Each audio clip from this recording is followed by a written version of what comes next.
Former Vice President Mike Pence is calling out the Biden administration's wokeness, warning your kids' education is at risk.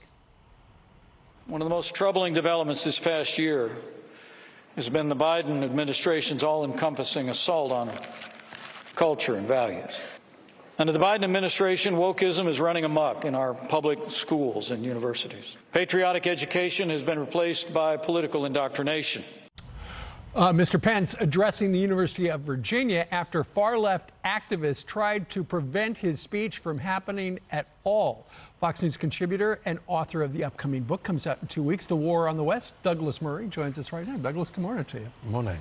I love the fact that while you've got these leftists at the University of Virginia trying to stop Mr. Pence from speaking, then what does he do? He winds up, he goes as a guest of YAF, the Young Americans Foundation, and he quotes the founder of their school, yes, Thomas Jefferson, on why free speech is important, but that's what the college was trying to shut down. Yes, I feel very sorry for Mike Pence because this has actually been a consistent theme for him in recent months. I mean, remember he had trouble when he sold his memoir to the publishers. The publishers announced the memoir, and then there was a sort of revolution among young members of staff. Right. We can't publish a former vice president. I mean, for shame.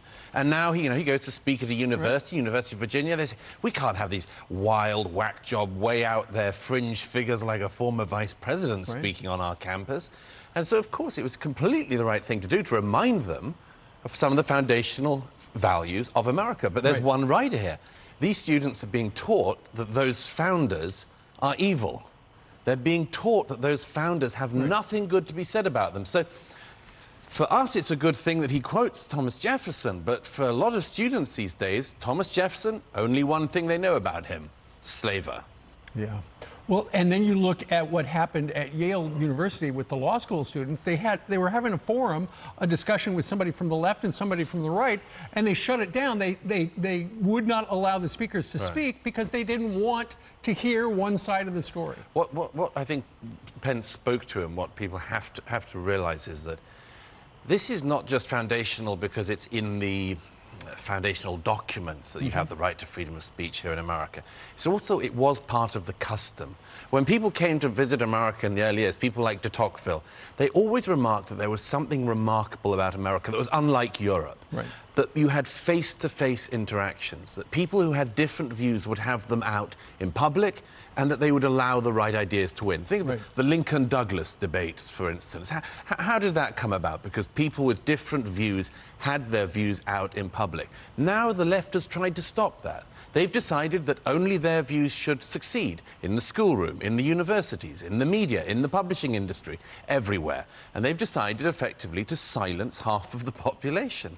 And, we'll see if that works. But it's certainly not a recipe for societal harmony. Sure, and you wonder, as families prepare somebody who's in high school to go to college, it's like, where do I send them? Because, right, is this what I want them to learn? Right, and this is, American parents constantly raise this with me. Like, which college would work? Yeah. Occasionally you get little glimmers of light. Sure. Like a few years ago, the University of Chicago said, we value free speech and we're going to stick by it. But these are like glimmers, and, sure, people don't catch on to that. By contrast, the culture is consistently going the other way. Right. It started with taking out a few, flamethrowers on the right. Right. It ends up with trying to stop the former vice president from speaking. All right.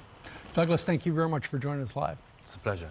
Hi, everyone. I'm Brian Kilmeade. I want you to do me a favor. I want you to click to subscribe to the Fox News YouTube page. This is the only way that I know for sure that you're not going to miss any great commentary, any great news bites, any great interviews coming your way on Fox. You can get it all here on YouTube. So subscribe right now.